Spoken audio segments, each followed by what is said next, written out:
about myself, my name is Uma Kumari. I'm working here as faculty of Maths and Reasoning. I will be covering the whole quant and logical reasoning section. Talking about the Mahindra'S, Mahindra was established in 1994. In all over India, we have its branches. Talking about the total number of branches, we have 200 plus branches at present in India. For the first time, this branch is in Nagaland. It's like an opportunity to all the students to get themselves a coaching or guidance from such big brand.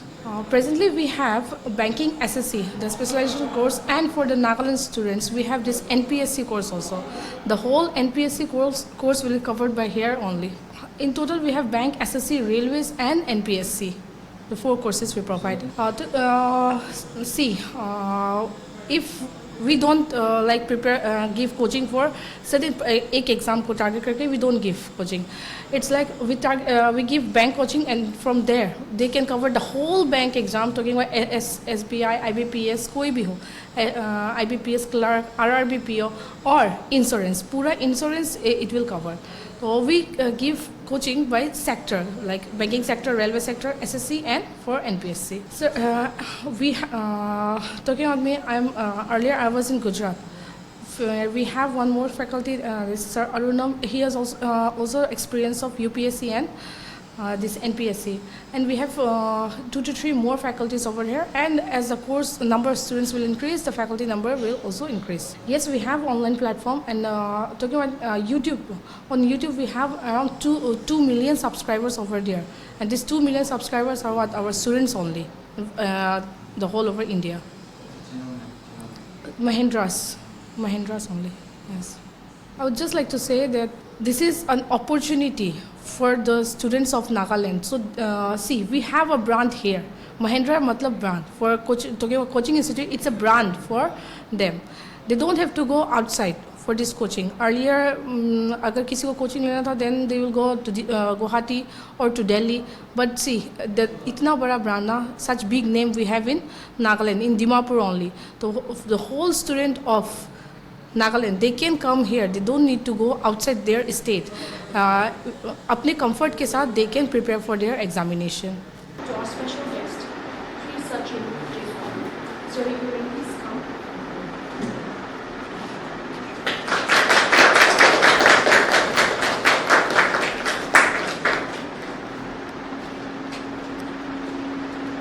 Actually, when they approached me, I was also a bit skeptical, as in it's a private run coaching institute, then how to go about the thing. So I thought that leaving that apart, if you like me to share something or like to hear from the students, I think that will be a better approach.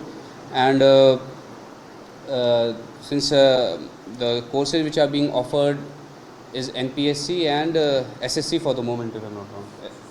SSC, NPSC, and of course bank examinations also, bank PO and etc. Other examinations. So rather than going into the details, as in, because for me also personally, I have not followed how the syllabus have changed in the last 9-10 years. When I sat for my examination, that was back in 2012. So it's been almost a decade now since that I have appeared for my examinations. Of course, the syllabus would have changed, the approach to the examination also would have changed. But may I just know how many of you are here who are preparing for NPSC out of the and for bank examinations and SSC? SSC is only one gentleman. Okay. So, of course, talking about, I'll just start from NPSC. Now, NPSC, of course, I have gone through the syllabus also, and fortunately, I was in the interview panel last year. I was one of the interview board members during the NPSC final examinations. So, of course, the quality of our students has increased tremendously. I would say the talent that we get to interact during the personality test, that the interview, it's quite good. But few areas, I think the paper reading is still, I believe that students should focus more on it. It's not only for NPSC, but I believe for your SSC also you have general knowledge, and for your this bank PO examinations also. So I think the habit of reading a good national newspaper, it comes very handy. Not only during your per se for your examination also, but since NPSC is an administrative work, and you should have an open rationale. So you pick up any newspaper, whether it be the Indian Express or the Hindu, but a nationalized newspaper. Of course, the issues concerning your own state, it's also very important. But if you say if you pick up Nagaland Post, for example, or say any other the state dailies that we have, I think the crux of the news is almost overlapping. Unless and if you see the international page or the sports page, that also is taken through the government website. So for the local perspective, it's very important. For the local issues, the local editorials are also quite good. But then for the international relations and for the business news, I think you may refer to one of the national dailies, and it's very important to whatever subject that you are studying, especially whether it be polity or history, you try to concise your material. I'm just sharing from my personal experiences, because I don't know which base book you are using. Suppose Lakshmikant is one base book we used to study for Indian Constitution and polity. So it was a huge book. I don't know, over the years it would have become thicker only. So end of the day, whenever you are sitting for competitive exams, it's not about how much you read. Say for UPSC preparation, people prepare for 2 years, 3 years, even 4 years also, and every year the quantum of materials, it keeps increasing, and it's but natural that we also want to increase our ambit, increase our that yes, last attempt I covered this much, maybe something was lacking, so I bring new material, I study the new material again, and we just start hoarding information.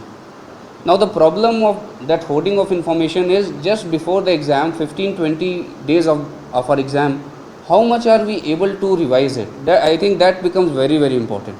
So whenever we are picking books and in your subsequent revisions, I think focus should be, if the book is this thick, on first revision you should concise the material, second revision again you should further reduce it, because unless and until you have make a small booklet of it, or say your notes of a thick book, it won't add much value, because our brain has a limitation of retaining information.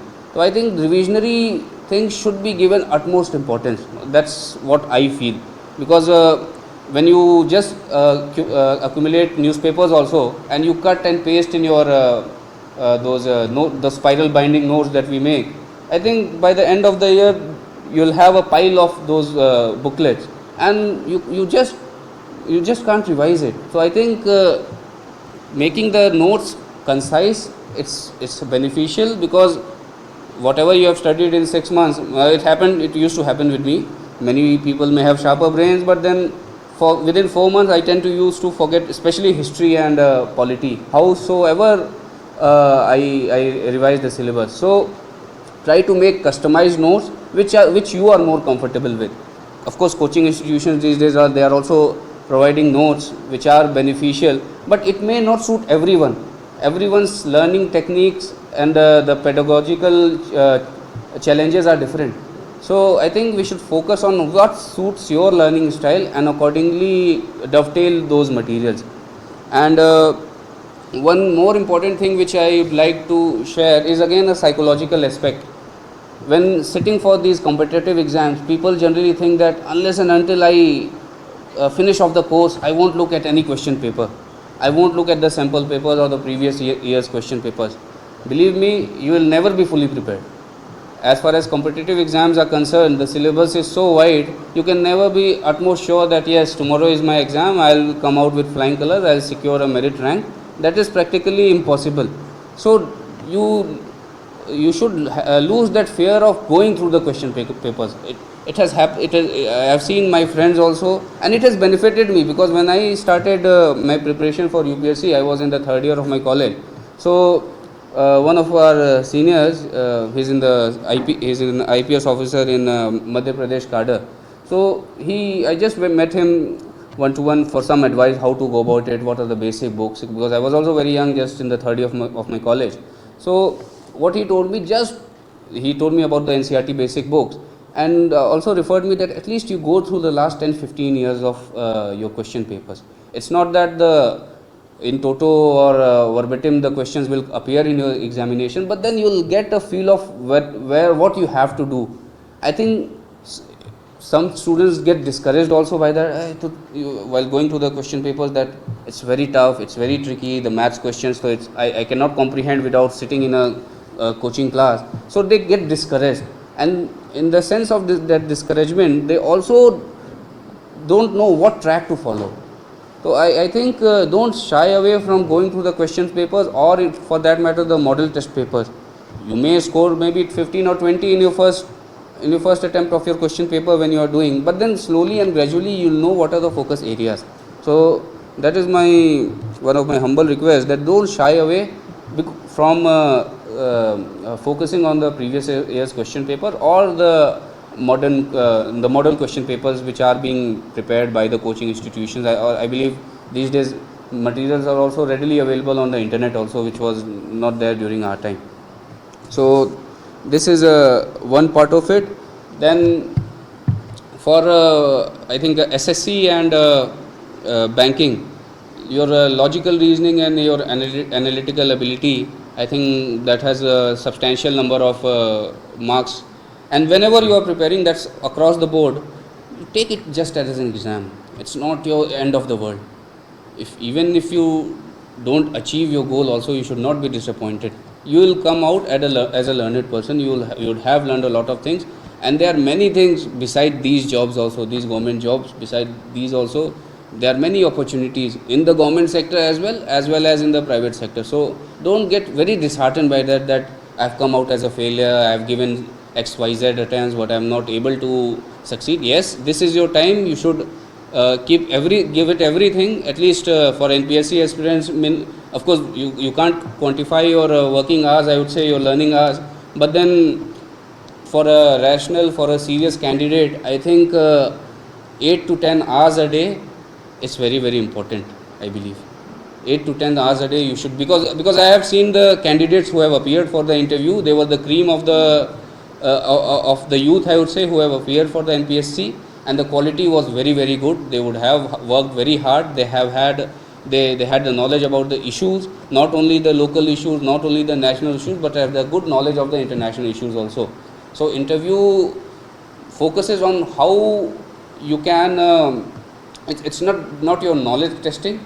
Any interview, if you talk about UPSC or for that matter NPSC also, but it's more about how you fit in as an administrative officer. I think that's very important, because when you sit in your chair as an EAC, as a SDO, ADC or a DC also later, so it does not necessarily mean that you need to remember the NCRTs that you have learned or the questions that you have solved, but yes, how best suited are you to deal with challenging situations. I think that is what brings the best out of people. So kindly focus on that. And 8 to 10 hours I would say is a justifiable time limit that a person can give, because the competition is very, very stiff.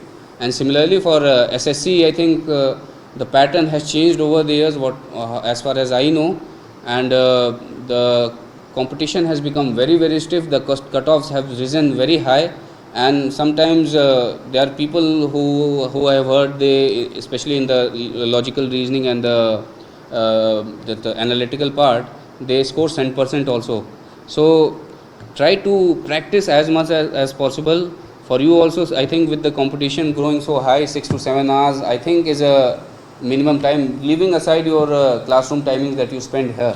I think unless and until you put a lot of effort and time, I think it's really difficult, because these are all vast courses, vast syllabus, the exam that you are all appearing for. And again, at end of the day, the revisionary value, as I have already reiterated, that becomes very, very critical.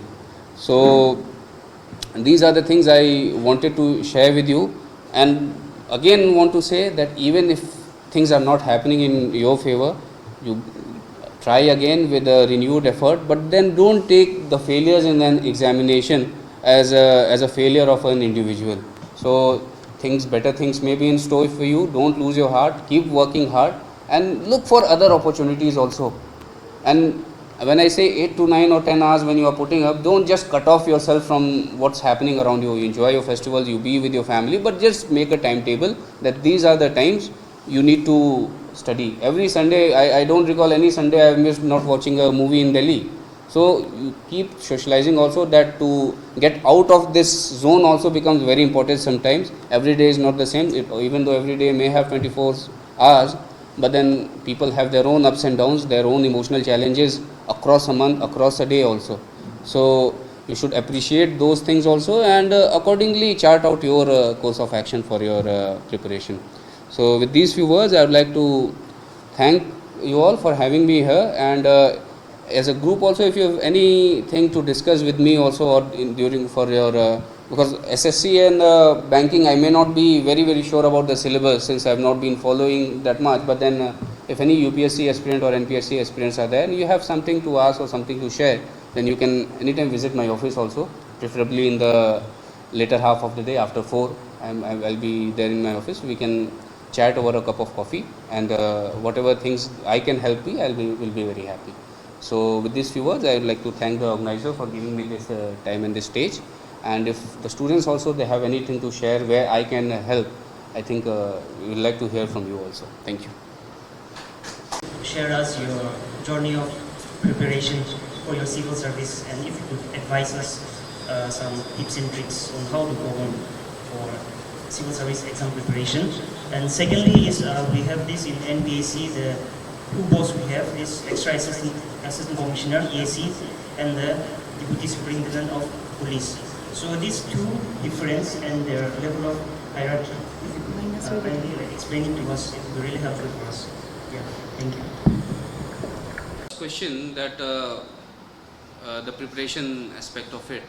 So the preparation, of course, as I already told you, that every person has a different style of study.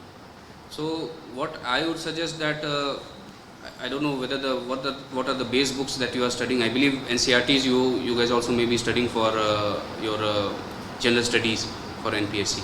So as already stated, you try to concise those things in your notes. Make your own handwritten notes. I think what you write and make your notes, your brain will have a more retention power of it rather than a coaching institution. Of course, you refer that, they also work hard on that, they'll concise those material, but unless and until while you have studied say a chapter in the constitution, say you have studied fundamental rights also, it may, as per the articles, you may find it's just 15-20 articles, but then the questions which can be made out of it, the essays which can be made out of it are innumerable. There are so many Supreme Court judgments, High Court judgments on that, which again becomes a part of your syllabus, and the coaching material, everything will be with you, your own study material will be with you. So end of the day, how you concise that material in your own handwriting. Yeah, I know practically it's very difficult to make notes for the entire thing, but at least the important topic, you should make your own notes, so that when you use your own pen, when you use your own notebook to write anything or what you have studied, I think the retention value of it will be much higher than if you just read and underline any book. So this is how it helped me a lot in my journey also.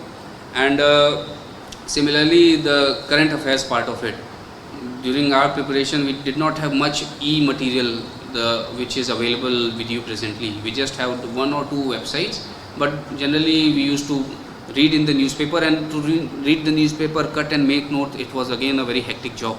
So what we used to do, we used to copy paste it and keep those in a MS Word folder for our revision. I think that also helped a lot. So when you are getting your e-material also, you try to filter it out. And the whole idea is whether you cut it or paste it, or make it a folder of your own, or make it in a physical written notes of your own, how intensely you do it, the retention value of what you have studied will be better. So that is one suggestion I would like to give you, which had helped me again. And The second question that you've asked is about the NPSC post of EAC and the Deputy SP. So, as we know that EAC is an entrant level post to the NCS, that is the Nagaland Civil Service, and the two you asked about the hierarchy. So, two things are there in any administrative setup. As far as we talk about the district administration, because EAC is a district administration post and EAC cannot be posted in a secretariat. A DC cannot be posted in a secretariat and ADC cannot be posted in a secretariat.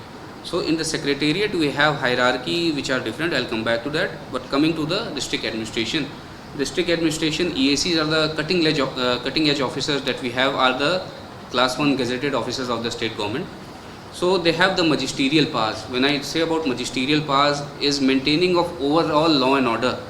It's imposed in them in their own circle or in the subdivision where they are posted.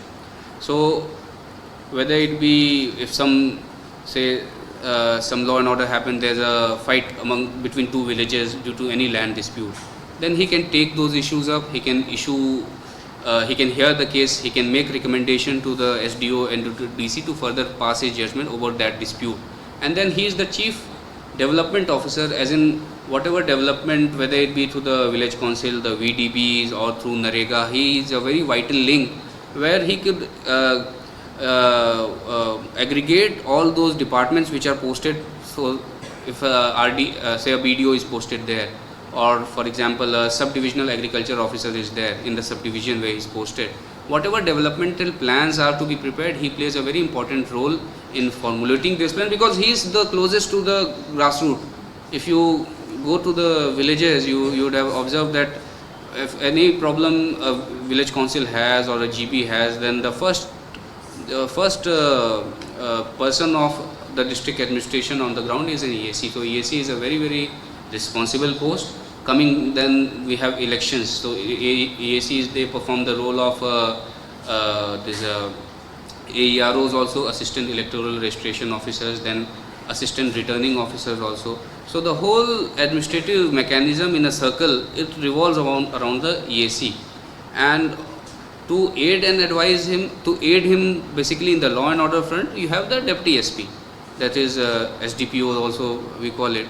So where the EAC is a magistrate, then suppose there's a severe law and order, for example, in his area, and this section 144 of unlawful assembly has to be imposed, then he will sign the order that yes, because so and so, due to so and so reasons, he'll pass a writing order that the situation has become so and so, that assembly of more than 5 people or with arms or lathis or any weapons or daws which can say distort the law and order and the peace and tranquility of the area, he can pass that order, and it becomes the responsibility of his counterpart, that is the Deputy SP, to enforce that order. So it's like the relationship of administration and police is like husband and wife. You have to be together, you have to fight together.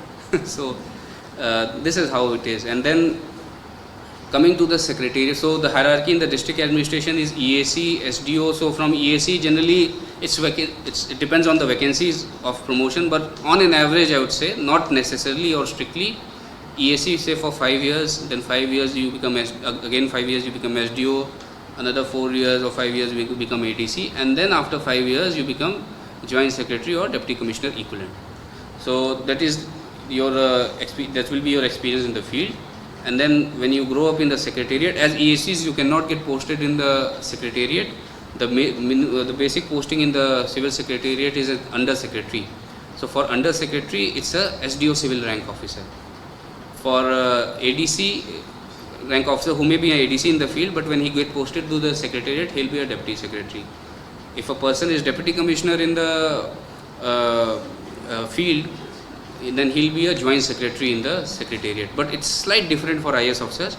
Like for me, I am additional secretary in the secretariat, but then DC in the field. So this is how the career progression goes. As far as I hope I have made a bit of sense. Consistency and motivation during your UPSC preparation. For different people, maybe I used to as I have earlier stated, I did not miss any Sunday of watch. I have not watched a movie or have gone out for dinners, of course.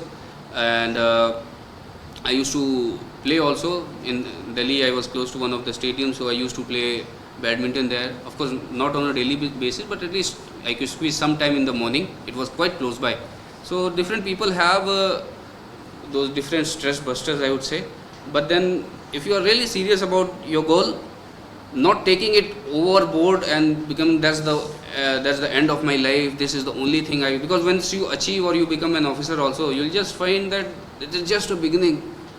What do you have? It's just a means to an end only.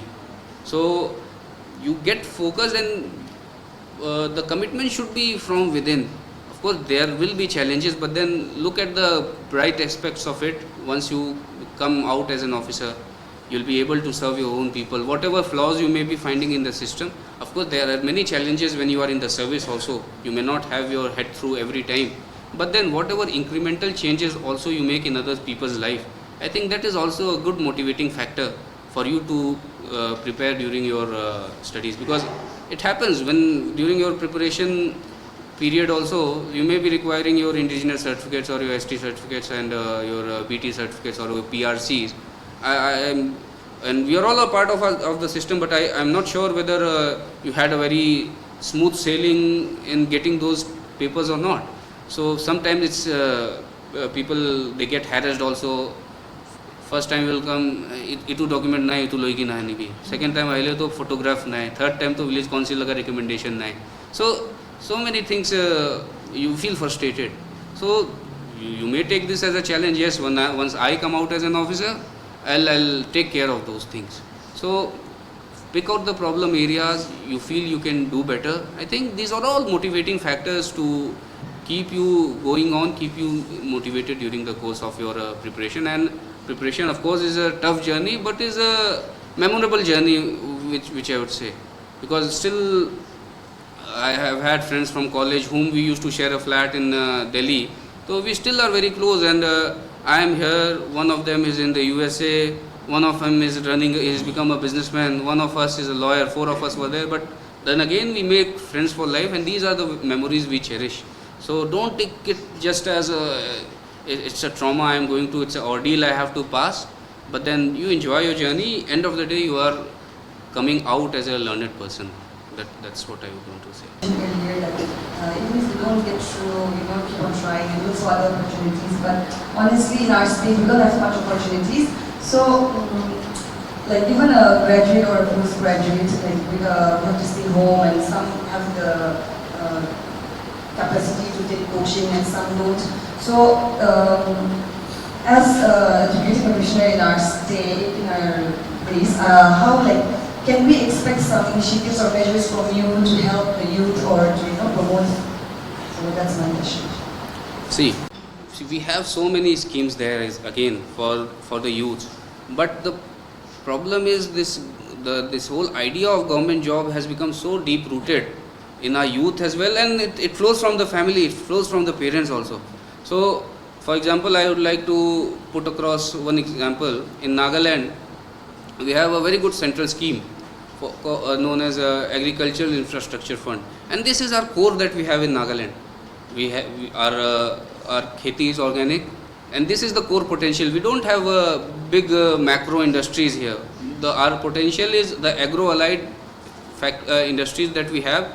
Of course, we can improve upon our packaging and our preservation, but then the quality of produce what we have is tremendous. But of course, if you talk about, say, the remote districts of Nuklak and Shamator, there are many challenges. Even if the produce may be very good, the quantum may be less, but then again, transportation is a huge problem. But if you talk about, say, Chumukdima or Dimapur or Newland also, there are big farms, there are people, there are open businesses which people can invest and earn a lot.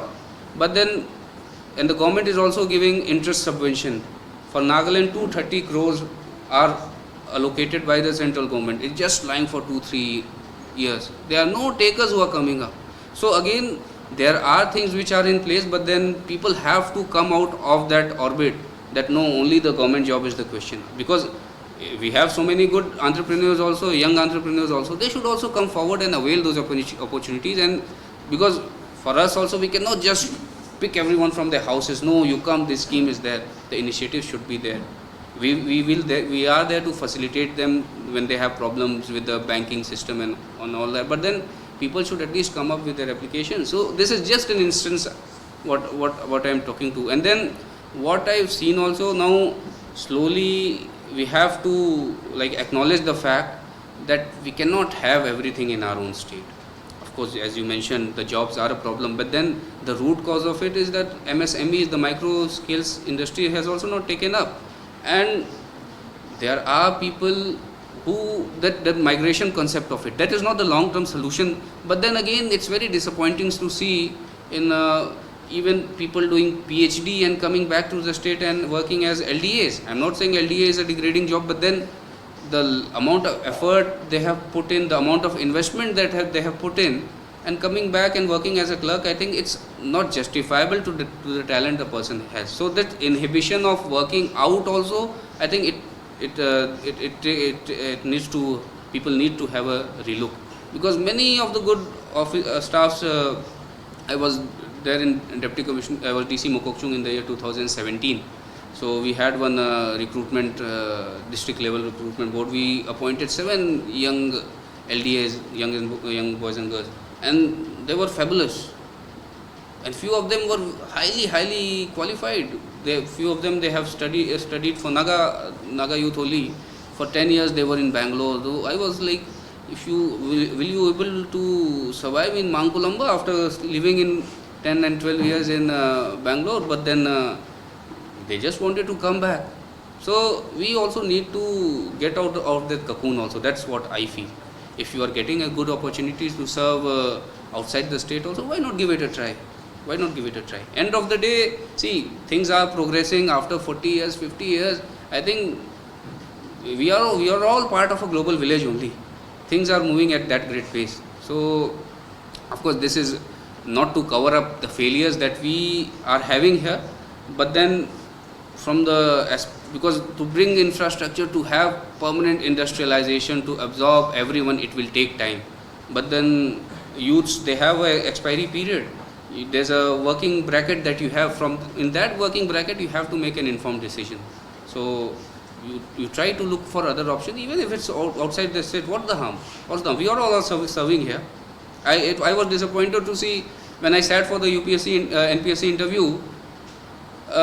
If any person, I think 80-90% of them, even if he may a Pochuri, he may be a Yamchungar, he may be a Ao, the only district they have seen is Kohima, Dimapur, Mokokchung. If he's a Lotha, then he has only seen Kohima, Dimapur and Vokha. So why don't you experience your own state first? That's also very, very important. People, in fact, living in Futsero, they have not come to Peg district headquarters. They haven't spent their entire life. That is quite surprising for me. I think we need to go beyond those inhibitions as well.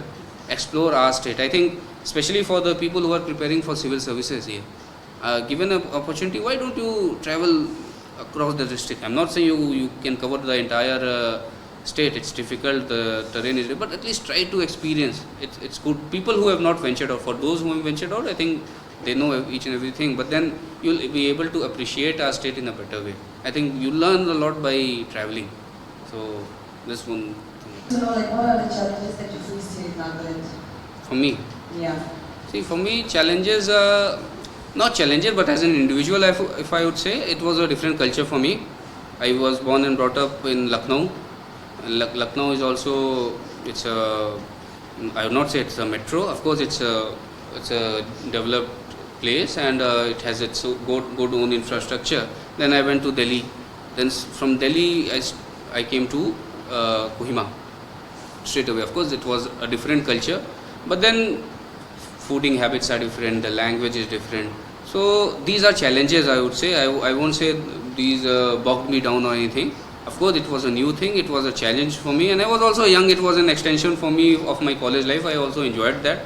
And after that, I think I have had a very fruitful tenure in Nagaland, and wherever the government has posted me, I've been there. I've been to Mokokchung, I've been to Kohima, I've been to Phek, I've been to Tuensang, and then I'm here in Dimapur. So different places have different challenges, but then end of the day, working in Nagaland is quite good. It gives you a good work-life balance also, because in other states, if you see, administration does not have of course Dimapur is different. Dimapur has its own challenges, but say if you are posted in a district like Wokha, you can give time to yourself also, you can give time to your family, you can do the work, engage with the community on a bigger scale. Because other places the population is so much, it's very difficult. The district which I come from has a population of 60 lakhs with one DC.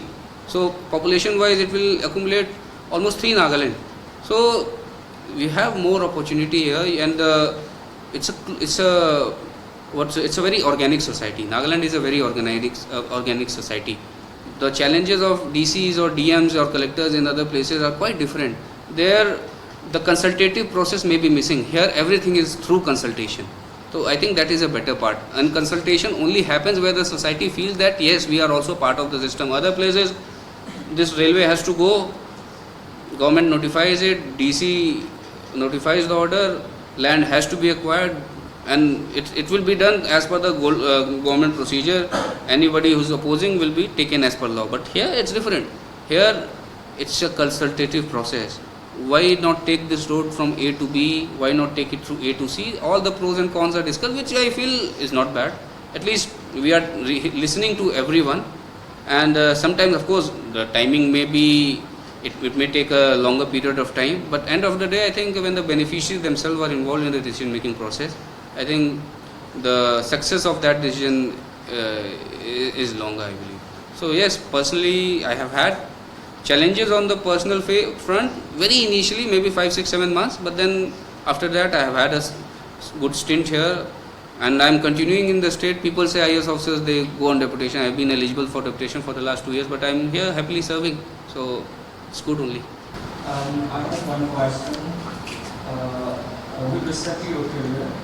My question is, even though one of my colleagues has slightly touched the question to which I'm going to ask it. Sir, my question is, what was the most challenging moment in course of your preparation for the UPSC? The most challenging moment in course of your preparation for the UPSC civil service, and how did you overcome it? In my course of preparation, I had a very bad bout of dengue, so I was down for almost a month. And of course, every week I would say you have your ups and downs. So I opted for the subject of public administration. So public administration was a very common optional during that time. We basically used to have 2 options that time. I think presently it's only 1 option. So the public administration optional to manage, because I was from a commerce background. I have done my BCom honors. So it's not a subject which I had studied during my college also, or have had initial, of course during your middle school in class 10 we all study your history, civics, geography, but it's quite limited. So public administration was a different subject altogether for me. So it was challenging, it was frustrating also at times, but then luckily I had a very good teacher. I joined one coaching institute that helped me, and then surprisingly the paper that we came in the UPSC, I think over the years that time in 2012, it was the toughest paper it was made in public. I think public administration, since it was a general subject, people used to take. So that was one of the challenges I had, and of course main was you tend to meet people, because that was my first attempt when I sat for the examination. When you go to coaching, there are people who you see who have given attempt for 4 times, 3 times, and people have their own views about things. No, even if you are studying a book, somebody randomly, you may not know him also, he just pat you that, "Bhai, isse to kuch nahi aayega. This is a bad book, I have experience." So these are the things. During your course of preparation, you will also meet people, but you should not get discouraged. Sometimes, yes, you tend to think that guy was so bright, he was so intelligent, but he also has not been able to write the exam. Then you start questioning yourself.